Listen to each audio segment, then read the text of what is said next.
राजस्थान में बीजेपी सरकार का गठन होते ही एक्शन तेज दिखाई दे रहा है। क्राइम और करप्शन के खिलाफ कार्रवाई में भजनलाल सरकार ज्यादा एक्टिव नजर आ रही है। विधायकों को शपथ दिलाने के लिए प्रोटेम स्पीकर की नियुक्ति कर दी गई। वरिष्ठ विधायक कालीचरण सराफ प्रोटेम स्पीकर बनाए गए। एक दो दिन में विधानसभा का सत्र बुलाया जा सकता है और इसी दौरान विधानसभा अध्यक्ष पद पर बीजेपी की ओर से मनोनीत विधायक वासुदेव देवनानी का चयन भी हो जाएगा। अब इसके तुरंत बाद मंत्रिमंडल का विस्तार होना है। जो जानकारी सामने आ रही है उसके मुताबिक सीएम के दिल्ली दौरे में करीब 15 संभावित मंत्रियों के नाम लगभग तय हो चुके हैं। पूरी संभावना है कि इस बार युवा विधायकों को मंत्री बनने का मौका मिलेगा। पुराने दिग्गजों को सेटबैक मिल सकता है। मंत्रिमंडल के गठन में जातिगत समीकरण और क्षेत्रीय संतुलन का ध्यान भी रखा जा रहा है। लेकिन सूत्रों के हवाले से एक खबर यह भी है कि पहली बार ऐसा हो सकता है कि मंत्रिमंडल में एक भी अल्पसंख्यक चेहरा नहीं होगा। पहली बार विधायकों का शपथ ग्रहण और मंत्रिमंडल का विस्तार दिसंबर में हो रहा है। अब तक जनवरी में हुआ करता था। जिन विधायकों को मंत्री बनाने में सहमति बन चुकी है और जिन्हें मंत्री बनने का मौका मिल सकता है उनमें है बाबा बालकनाथ, किरोड़ीलाल मीणा, राज्यवर्धन सिंह राठौर, बाल मुकुंदाचार्य, महंत प्रतापपुरी, विश्वराज मेवाड़, मदन दिलावर, जोगेश्वर गर्ग, पुष्पेंद्र सिंह राणावत, जितेंद्र गोटवाल, गोपाल शर्मा। ये तमाम ऐसे वो नाम हैं जिनके नामों को लेकर के बड़ी चर्चाएं चल रही। अब इसमें कुछ और भी नाम है। जवाहर सिंह बेडम, जगत सिंह हंसराज पटेल, पब्बाराम बिश्नोई, हीरालाल नागर, भैराराम चौधरी, लाल राम बैरवा, संजय शर्मा, लादूलाल पिपलिया, जयदीप बिहानी, शत्रुघ्न गौतम, श्री चंद कृपलानी और ताराचंद जैन। ये ऐसे वो नाम हैं जिनके नामों को लेकर के बड़ी चर्चाएं चल रही हैं। अब सवाल ये कि क्योंकि अब आप देखिए 3 जो नेता हैं वो तो तय हो चुके हैं मुख्यमंत्री पद पर, 2 डिप्टी सीएम। अब इसमें ब्राह्मण, राजपूत और दलित चेहरे को यानी कि 3 चेहरे फिलहाल कैबिनेट में आ चुके हैं।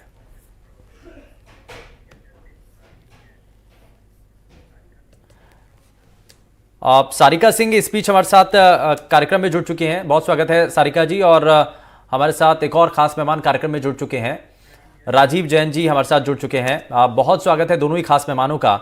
लेकिन मैं शुरुआत राजीव जी आपसे ही करना चाह रहा हूं।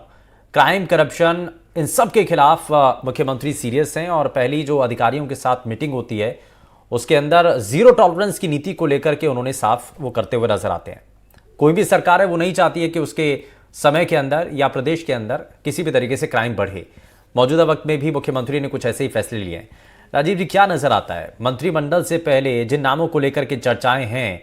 लॉ एंड ऑर्डर सबसे प्रमुख एक बड़ा मुद्दा है जिसको चुनाव के दौरान भी हथियार बनाया गया, बड़ा मुद्दा बनाया गया। और अगर गृह मंत्रालय किसी के पास राज्य के अंदर जाता है तो कौन ऐसा चेहरा है जो कि इसको बखूबी तरीके से निभा सकते हैं, या सीएम अपने पास ही रखेंगे? देखिए सुमेंद्र जी, आपने बहुत अच्छा मुद्दा उठाया, लेकिन निश्चित रूप से जो आपने कानून व्यवस्था और अपराधों में बढ़ोतरी का जो मामला बताया वो बड़ा गंभीर है राजस्थान के विषय में। क्योंकि चुनाव प्रचार के दौरान भी भाजपा यही आरोप लगाती रही कांग्रेस सरकार पे कि अपराधों में बड़ी बढ़ोतरी हो रही है, महिलाओं पे और दलितों पे अत्याचार बहुत ज्यादा हो रहे हैं। तो जहां तक गृह मंत्रालय का जो चेहरा है सामने आने में, तो मुझे ऐसा लगता है कि कहीं ना कहीं या तो किसी महिला को या दलित तबके के किसी व्यक्ति को उसमें दिया जा सकता है। इसमें आदिवासी चेहरे के रूप में किरोड़ीलाल मीणा जैसे सख्त प्रशासक या सख्त विधायक हैं जो अपराधों के मुद्दे को बहुत जोर शोर से उठाते रहे विपक्ष में रहने के दौरान, तो उनको भी दिया जा सकता है। और महिला को यदि ये गृह मंत्रालय नहीं दिया जाए तो उसके अलावा मेरे को लगता है कि आने वाले जो प्रशासनिक फेरबदल है उसमें एक जो ये अपने कह सकते हैं कि पुलिस का प्रमुख जो डायरेक्टर जनरल पुलिस है वो किसी महिला को बनाया जा सकता है। तो निश्चित रूप से सरकार इस महिला अपराधों पर और कानून व्यवस्था के मुद्दे पर बड़ा सख्ती से रवैया अपनाएगी। और महिला उप मुख्यमंत्री भी हैं दिया सिंह, तो ये उनको भी दिया जा सकता है। मुख्यमंत्री अपने पास क्या विभाग रखेंगे ये तो एक समय की बात है कि वो क्या है, लेकिन लेकिन अक्सर राजीव जी ये ट्रेंड रहता है कि जो भी सीएम रहता है वो पूरी तरीके से आश्वस्त रहना चाहता है और इसलिए गृह मंत्रालय, क्योंकि खुफिया विभाग इसमें सीबीसीआईडी तमाम ऐसे विंग्स हैं जो कि उनके पास रहना चाहिए, इसीलिए अक्सर जो भी सीएम बनते हैं वो गृह मंत्रालय अक्सर अपने पास रखा करते हैं। मैं एक और चीज बता दूं इसमें आपको सुरेंद्र जी कि जहां तक मंत्रियों के नामों का चयन का विषय है वो सब केंद्रीय स्तर पर हो रहा है। भाजपा का केंद्रीय नेतृत्व उसको तय कर रहा है। तो इसी के साथ जो विभागों का बंटवारा होगा, तो मुझे जो संभावना नजर आती है कि पूरा विभागों का बंटवारा मुख्यमंत्री के स्तर पर न होकर केंद्रीय नेतृत्व अपने स्तर पर ये चीजें, इसकी यानी कि पूरी आप कह रहे हैं कि पर्ची पर्ची वाला सिस्टम एक बार फिर से मंत्रिमंडल को लेकर के भी नजर आएगा। ठीक है, क्योंकि हमने देखा कि एक पर्ची लेकर के आए थे राजनाथ सिंह, और वही पर्ची जो है वसुंधरा राजे सिंधिया के हाथ में थमा दी गई और उसके बाद नाम का ऐलान कर दिया जाता है। तो आपको लगता है कि कैबिनेट में अगर मंत्रिमंडल का अगर गठन किया जाता है, उसमें नामों को लेकर के बात होगी, तो वो भी ऊपर से वो कोई चिट्ठी आएगी या लेटर आएगा, वो आगे बढ़ा दिया जाएगा? बिल्कुल बिल्कुल, ये सब चीजें अब ऊपर से ही तय होंगी, क्योंकि भाजपा का केंद्रीय नेतृत्व इतना मजबूत है कि आने वाले लोकसभा चुनाव के दृष्टिगत ये सब फैसले होने, तो किसको क्या जिम्मेदारी दी जाएगी ये केंद्रीय स्तर पर ही तय होगा। वैसे तो आपने नामों की बहुत लंबी फहरिस्त भी बता दी, उन्हीं में से चयन होगा ये भी तय बात है, लेकिन जो भी होगा वो केंद्रीय नेतृत्व की सहमति से ही होगा। और मुख्यमंत्री के जो अब तक के कदम है उनसे भी ये साफ जाहिर होता है कि मुख्यमंत्री केंद्रीय नेतृत्व के इशारे पे ही अपने सारे कामकाज राजस्थान में लोकसभा चुनाव तक तो उसी परिपाटी के हिसाब से चलेंगे। जी, तो यानी कि सीएम यहाँ पर हैं, रिमोट दिल्ली में हैं, वहाँ से ये सरकार ऑपरेट होती हुई नजर आएगी, ऐसा ये कहना है। लेकिन मैं ज़रा जल्दी से इसमें एक रिएक्शन ले लेता हूँ सारिका सिंह जी से। सारिका जी, बहुत सारी उम्मीदें हैं विपक्ष के तौर पर। इससे पहले बीजेपी को आपकी सरकार से, जब आपकी सरकार थी तो आपसे बहुत सारी उम्मीदें थी, अब आप विपक्ष में हैं, तो आप क्या चाहती हैं? अब जो बीजेपी की सरकार बनी है, आपको लगता है कि क्या सबसे पहले प्राथमिकता के साथ काम होना चाहिए? देखिए, बीजेपी की सरकार बनी है और जो जिस तरीके से जो घटनाक्रम हम 3 दिसंबर के बाद से ही जो हम देख रहे हैं, तो ये किसी से भी ये छुपा नहीं है कि किस तरीके से एक रिमोट कंट्रोल वाली सरकार हमारे स्टेट में आई है। यहाँ तक कि जो मुख्यमंत्री का चयन करना है उसमें भी बहुत ही लोकतांत्रिक सी प्रणाली इन्होंने इस्तेमाल, एक पर्ची सिस्टम जो बहुत आरएसएस का एक बहुत प्रोमिनेंट जो तरीका है उनका काम करने का, उसी के आधार पर हमने देखा तीनों स्टेट में इन्होंने पर्चियां निकाल करके, जैसे कोई बच्चों का खेल हो रहा है वैसे पर्ची निकाल करके ये मुख्यमंत्री का नाम तय कर रहे हैं। और उसी तरीके से हम देखेंगे कि ये जो मंत्रिमंडल गठन है उसमें भी ये सारी चीजें ही देखने को हमें मिलेंगी, क्योंकि यहाँ पर अब मुझे लगता है कि राजस्थान के जो इनके जीते हुए एमएलए हैं उनकी भावना, और एमएलए हम जानते हैं कि वो अपने क्षेत्र का प्रतिनिधित्व करते हैं, तो एमएलए की कोई जो चुने हुए हैं उनकी मुझे लगता नहीं है कि बीजेपी के अंदर उनकी कोई सुनवाई होगी या उनकी बातों को कोई गंभीरता से सुना जाएगा, क्योंकि यहाँ पर सारा का सारा जो सेंट्रलाइज्ड सिस्टम है जो दिल्ली से चल रहा है उसी के आधार पर इन सबको जो भी काम दिए जाएंगे वो ये करेंगे। तो निश्चित रूप से आने वाले 5 सालों में मुझे इस बात की सख्त अंदेशा है कि राजस्थान के अंदर लोगों की बातों को, एमएलए की बातों को किसी भी स्तर पर बहुत पुरजोर तरीके से नहीं उठाया जाएगा। रही बात विपक्ष में रहने की, तो कांग्रेस के पास में 69 हमारे पास में अभी है, हमारा एक मजबूत विपक्ष है। हम विधानसभा के अंदर हमारे जो राजस्थान के मुद्दे हैं उनको जोर शोर से उठाते रहेंगे। 3 दिसंबर के बाद से ही हम देख रहे हैं प्रतिदिन एक इस तरीके की घटनाएं जो है, दुष्कर्म की घटनाएं हैं, अराजकता की घटनाएं हैं, वो प्रतिदिन राज्य में हो रही हैं।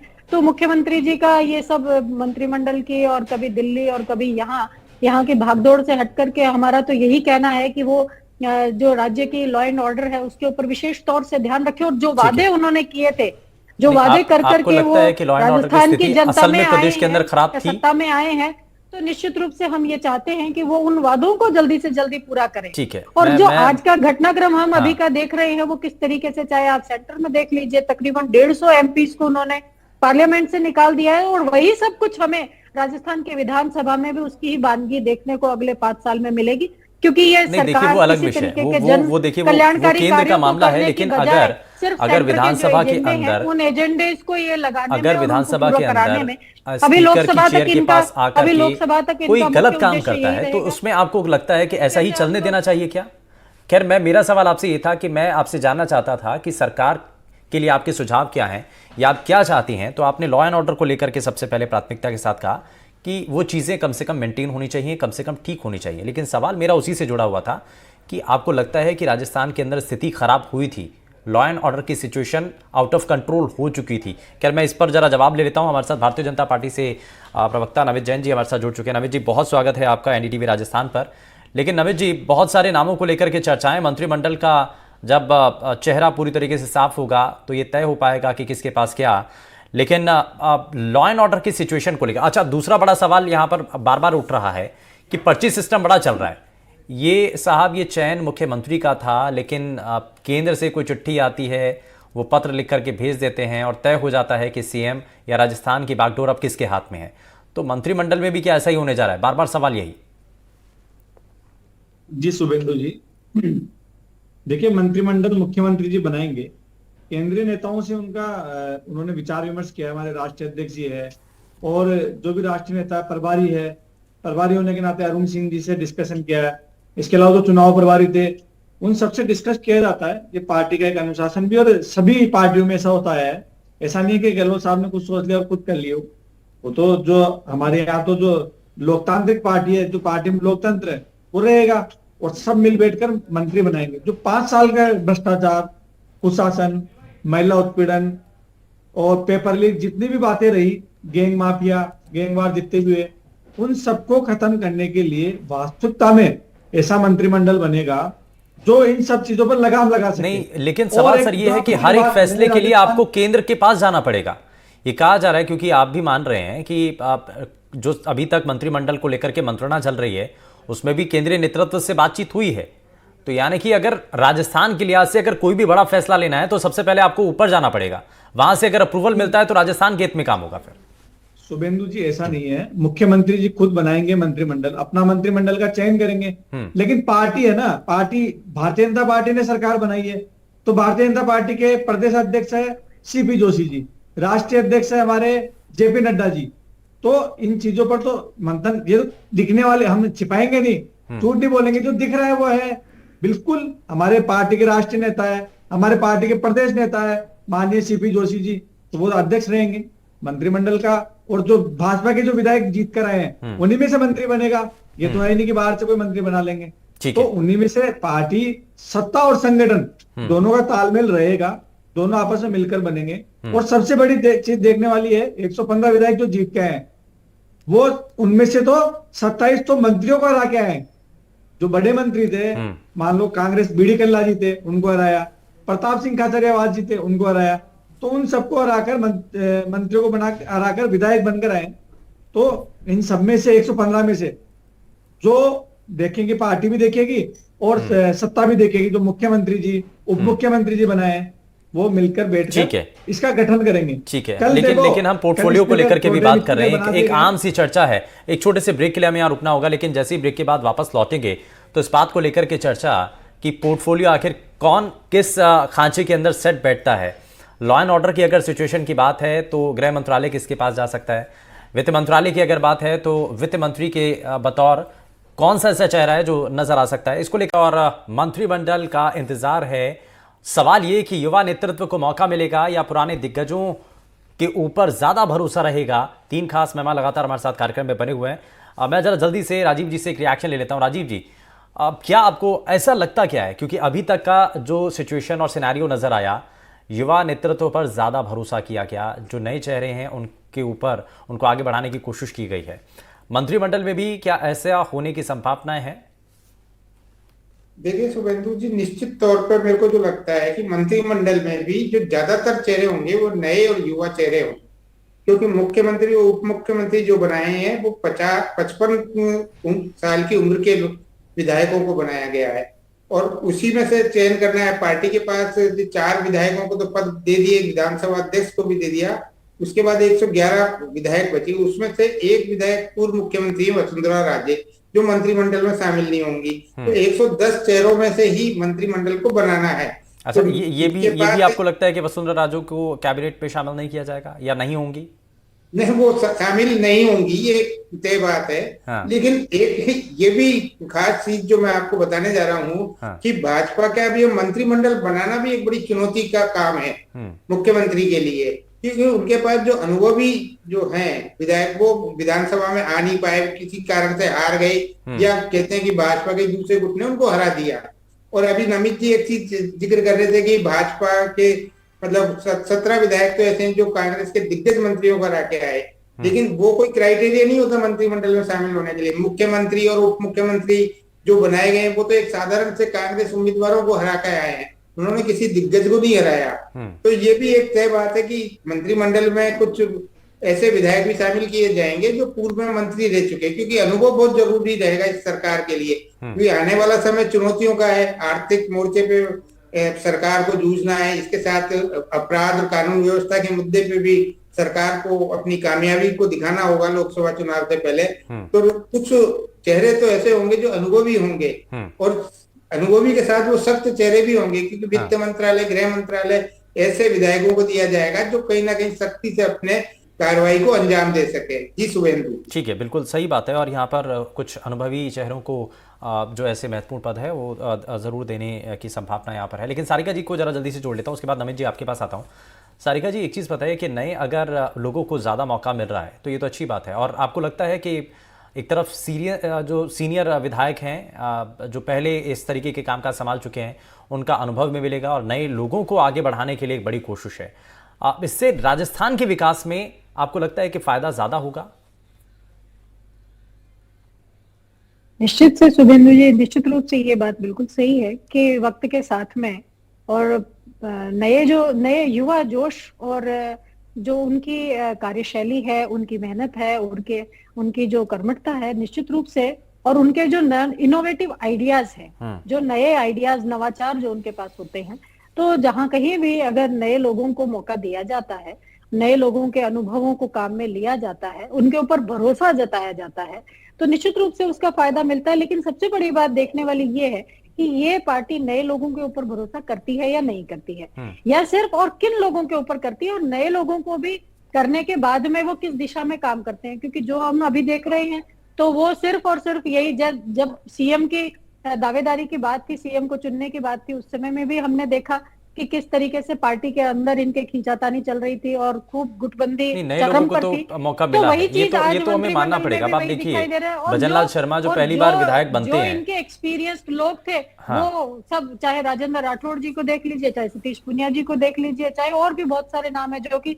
अपने अपने निर्वाचन क्षेत्र से हार के आए हैं। तो मंत्रिमंडल किस तरीके का मंत्रिमंडल बनेगा और वो कैसे काम करेगा, इस पर बहुत बड़ा प्रश्न चिन्ह है। हम तो यही उम्मीद करते हैं कि बिल्कुल 5 साल युवाओं को आगे बढ़ाने का आपने कहा कि बड़ा अच्छा समय भी है। आपको लगता है कि कांग्रेस पार्टी के जो कई कद्दावर नेता, अपेक्षाओं को पूरा करें? कांग्रेस पार्टी के कई कद्दावर नेताओं को हार का सामना करना पड़ा, ये भी एक कारण है कि एक लंबे समय से वो अपनी एक ही सीट पर, वो परंपरागत वो सीट उनकी बन चुकी थी, वहीं से वो चुनाव लड़ते आ रहे थे, और ये लोगों के मन में एक ऊब किस्म की एक बात सामने आ रही थी, और इसीलिए शायद उनको हार का सामना करना पड़ा। इस विधानसभा चुनाव में हार जीत के बहुत सारे, सिर्फ यही एक कि वो बहुत लंबे समय तक वहां चुने गए या उनके प्रति एंटी इनकम्बेंसी थी, सिर्फ यही एकमात्र, और बहुत सारे कारण होते हैं। जातीय समीकरण है, उसके अलावा इस तरीके के समीकरण चुनाव के समय पे बनते हैं, जिसके कारण से कई लोग जो अपने क्षेत्र में बहुत अच्छा काम कर रहे थे, जिन्होंने जनता के लिए बहुत दिल लगा करके और बहुत लंबे समय से वो काम कर रहे थे, लेकिन वो नहीं जीत पाए। और निश्चित रूप से इस बात से कोई इनकार नहीं है कि जो भी पार्टी नए लोगों को मौका देती है, निश्चित रूप से वो अच्छा वो उसका एक अनुभव अच्छा ही गया है। हमने भी, कांग्रेस पार्टी ने भी जिन नए लोगों को दिया है, जहां जहां पर उन पर भरोसा पार्टी ने जताया, अब देखो अभिमन्यु पुनिया जैसे जो 32-32 साल के लड़के हैं, लेकिन अब पार्टी के भीतर तो सवाल ये भी उठ रहा है कि अगर पहले ही सचिन पायलट को कमान दे दी जाती तो शायद आज ये स्थिति नहीं होती, कम से कम इतनी बुरी स्थिति नहीं होती। मैं इसमें जरा नमित जी को जोड़ लेता हूं। नमित जी, अब ये माना जा रहा है कि जो शुरुआती कैबिनेट होगी वो ज्यादा जंबो कैबिनेट नहीं होगी, वो बहुत कंसाइज वे में की जाएगी, बहुत छोटी कैबिनेट रखी जाएगी। हम क्या मान सकते हैं कि 15 से 20 इसमें नाम हो सकते हैं? 10 के आसपास गुंजाइश बनी रहे ताकि आगे कभी एक्सटेंड करना हो तो उसमें बाकी मंत्रियों को भी सेट किया जा सके। जी शुभेंदु जी, लग तो ऐसा रहा है, अभी तो कोई ऐसा कुछ फाइनल नहीं है, पर फिर भी अभी तक का जो इतिहास रहा है यही माना जाता रहा कि जब भी सरकार बनी है तो लगभग 10 से 15 के 20 मंत्रालय। और देखिए, बनाना इसलिए भी जरूरी है क्योंकि सामने बहुत बड़ी चुनौती है। जो 5 साल का जो राजस्थान की जो स्थिति बनी हुई है उसको कैसे सुधारा जाए, तो मंत्रालय जितने ज्यादा बनाएंगे उतना ही ज्यादा ग्राउंड पर काम होगा। इसके लिए लगभग आप मान के चलिए कि 15 मंत्री तो बनना तय है, और जब नया कैबिनेट बनेगा, पूरा नए लोग आ रहे हैं, मुख्यमंत्री भी जो बने हमारे भजनलाल जी पहली बार के विधायक है, दिया कुमारी जी है, या प्रेम कुमार जी बेरवा, जो भी सभी लोग जो नए हैं बिल्कुल, तो आप देखिए मंत्रिमंडल जो बनेगा तो लगभग 15 के आसपास तो बनेंगे क्योंकि आप देख लीजिए शिक्षा मंत्रालय है, गृह मंत्रालय है, इसके बाद आप आ जाइए चिकित्सा मंत्रालय है, खान है, पीडब्ल्यूडी है, यूडीएच है, लगभग मोटे मोटे 10 से 12 मंत्रालय तो ऐसे हैं जो रेगुलेटरी में रहते हैं। उनका अलग से मंत्रालय होना जरूरी है, उनका अलग से मंत्री होना जरूरी है। नहीं तो क्या होता है अमूमन 5 से 6, 7 से 8 मंत्रालय मुख्यमंत्री खुद रख लेते हैं। अच्छा, आप और फिर बतौर बाकी एक राजस्थान के निवासी होने के नाते पहली कैबिनेट से क्या उम्मीद रखते हैं? पहला बड़ा फैसला कैबिनेट का क्या होना चाहिए? जी शुभेंदु जी, ये बहुत अच्छा सवाल किया आपने। पहला बड़ा फैसला, बहुत सारे फैसले हैं। सबसे पहला फैसला कानून व्यवस्था।